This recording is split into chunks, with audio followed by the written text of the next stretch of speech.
I imagine you must have encountered more than a few conundrums during your travels. I'd like to observe your intelligence by means of a practical test of your capabilities, much as we did for the physical test. I'd like you to explore these ruins and return with your findings. There are 2 puzzles located at the far ends of the ruins. After completion, you should be able to activate the mechanism in the center. As with the physical test, there are no restrictions. Everything you do is an action I wish to observe. A tried and tested adventurer, I see. So, let's see you in action. Start wherever you like.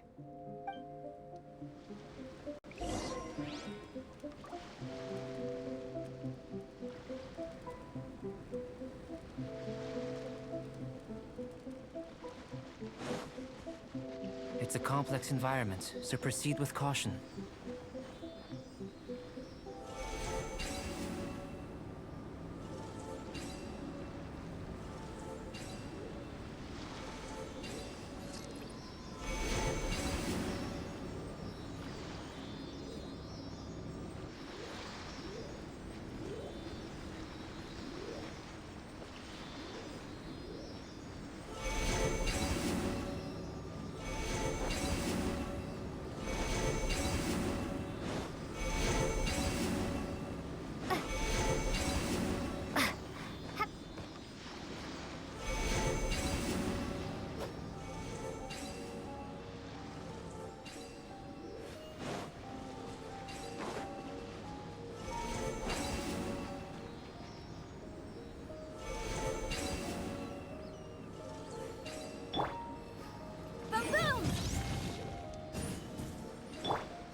Sealy like these are a common sight in the mountains. Returning them to their rightful places is up to you.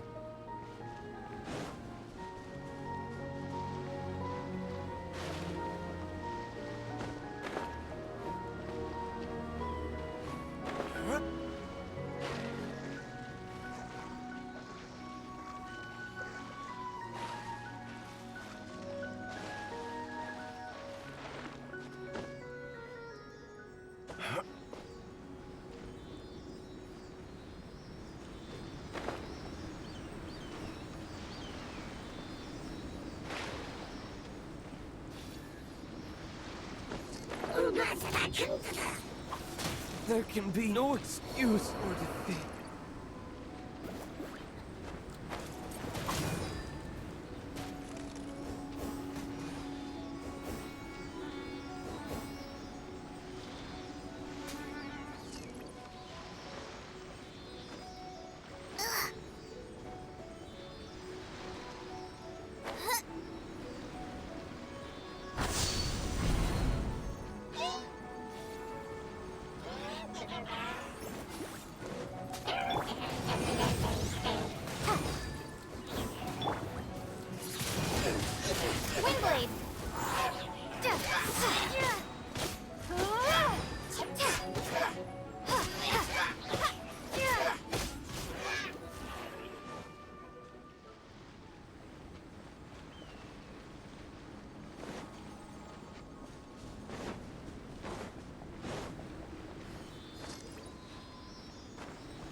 it should now be possible to activate the central mechanism.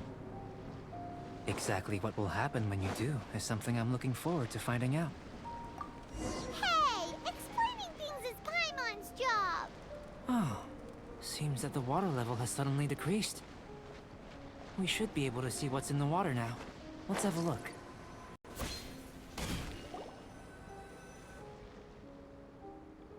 What's this?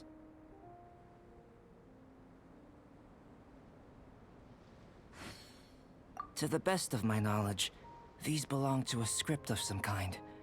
They can be found all over Teyvat, but they've never given up their secrets. There's still a lot to learn about them. And as for why they should ever have come to rest here, a true mystery. Let me make a copy first. I'll make time to go over them in greater detail after our research. Another thing for the don't understand list. Unsolvable mystery this, weird experiment that. It'd be nice to get some cool results for once. Seems like if you want the reward, you gotta pay the price. I've truly gained a lot from all this. Comparatively, the little reward I can offer is too small to mention. Let me return to the campsite first. By the time you get back, I may just have a fleeting miracle for you to witness.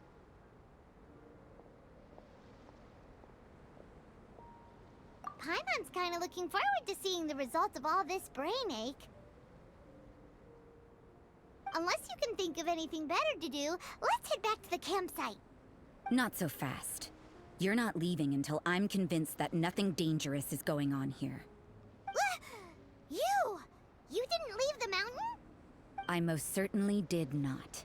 And I've witnessed everything that you and Albedo have been up to. I must say, you let your guards down. Or maybe you were drawn in by his compelling-sounding hypothesis and friendly demeanor. Taking orders from a complete stranger? Drinking anonymous potions? Participating in all kinds of strange experiments? I'd sooner believe you were tricked than that you would be so naive. Or perhaps, you were colluding from the beginning. Sister Rosaria's guard's so high, she can't even see over the top of it. It doesn't matter what you think. He could be a saint for all you know. But I understand him a little better than you, Outlander. I'm only concerned with one thing. Whether his alchemy has transformed you into something more sinister. No way! Paimon would have sensed it. And anyway, he didn't even use any alchemy. With an alchemist of his level, you wouldn't sense a thing. In any case, I'm not about to let a potential threat back into Mondstadt. So, what are you gonna do? I've gotta hand it to you. You have your moments. If I can be sure that nothing you came into contact with is dangerous, that's good enough for me. I've investigated everything else. The only items left on the agenda are these symbols. But we don't even know what they mean. That much is true. Not to mention, seems like there's nothing more to them. But for insurance purposes, I'd better make a copy. This is now a location of interest. Regular patrols should be set up here. Now then, all things considered, I deem that you pose no immediate threat. Which is what I was hoping. I would have been one very unhappy sister if you'd made me work overtime on your account. Overtime? Before we go our separate ways, Outlander, a word of advice. Don't be so quick to trust Albedo, and don't repeat the same mistakes that you did this time. You made a lot of rash decisions today. She's gone! So stubborn. Mondstadt doesn't have many people like that. Huh. Never mind her. Let's go see Albedo!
You're back.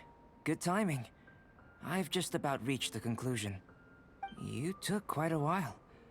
Did you get held up on the way back? I wouldn't worry. She's just doing her job. Time for the results. We got a myriad of data today, and it was very difficult to finish all the research in one go. But the integral preliminary conclusion that I can offer you is you're very much like a human from this world. You couldn't tell that just by looking? We spent all day working our butts off for that? Please, I understand that this may have seemed self-evident to you, but in fact, nothing in this world should be taken for granted. Have you ever considered that the world of Teyvat may have a natural hostility to Outlanders?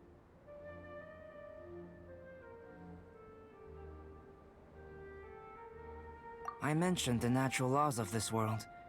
You're able to converse with me here without consequence, and nothing seems amiss. But it's arguably a small miracle. The only other life form that, like you, has come here from afar is the seed that I mentioned. Under the effects of Teyvat's natural laws, it isn't even able to sprout, let alone bloom. But after I observed you, I had another idea. Imitating you helped to inspire my alchemy. And so... Whoa! It looks like something's appearing! The transition from nothing into something, from shoot to stem, and now to fruition. Is not nurturing otherworldly life also nurturing the world itself? Aww.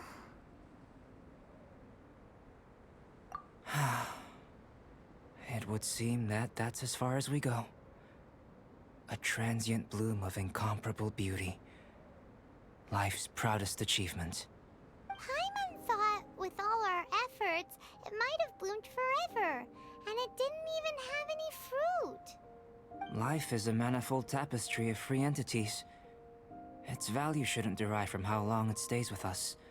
Even a momentary burst is precious. A short life can be well lived. A life lived efficiently, lived to perfection, is necessarily one unburdened by loneliness. So, do you understand what I meant about us conversing here arguably being a small miracle? Huh? Things feel a little heavy right now. Don't be sad. You've got Paimon to look after you. Albedo, Paimon really wants to be your friend. Thank you both. Even if dispelling loneliness is not essential for life, it certainly doesn't hurt. Your help inspired me to discover the means to make a flower bloom. I mean that the time I've spent traveling with you in the mountains was a valuable journey for me. In the future, if the need arises, can I solicit your help again? Well, glad I can count on you. I made a point throughout of telling her how ordinary the results were. But what was that sediment I saw forming at the bottom of the vial? It should not have been there. What could it mean? Those born of Earth are bound by its imperfections, but those born of chalk are free of impurities. You and I are alike, both composed of a substance that has yet to be fully defined. If, one day, I lose control, destroy Mondstadt, destroy everything, can I rely on you to stop me?